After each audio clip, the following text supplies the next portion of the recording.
বাহিৰত গৰম বতৰ আৰু হাতত একাপ গৰম চাহ ৰাতিপুৱাটো এনেদৰে আৰম্ভ কৰিলে একাপ চাহৰ সৈতে মোৰ প্লাণ্টকেইটা এনেদৰে শুকাই গৈছে কি কৰিব পাৰি আপোনালোকক ক'বচোন এয়া বাহিৰৰ পৰিৱেশ বহুত বেছি ৰ'দ লাঞ্চত আজি খালো দৈ আৰু মিঠাই লগতে ভুজিয়া খংটো মুঠাৰ আগত যদি লাল চাহ দি গাখীৰ চাহ একাপ দিয় এটা ঠাণ্ডা যিমান বগা আপোনাক দিয়া দেবুদাই কৈ আছে তেখেতৰ চাহ নাখালে আচলতে কি অৱস্থা হয় আৰে ইয়াৰ মই কেমেৰা কৰি আছো মই হয় ৰশ্মি হ'ল এতিয়া কোৱা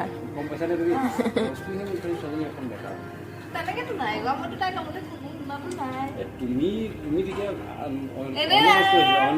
এও আহি মাজে মাজে আমাৰ লগত অকণমান চুপতি মাৰি যায় অফিচৰ পৰা আহি বনালে একাপ চাহ আৰু তাৰপিছত আজি ৰাতিৰ সাজ বনাইছে মায়ে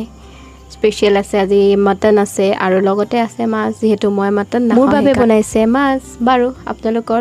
কাৰ মটন ফেভৰেট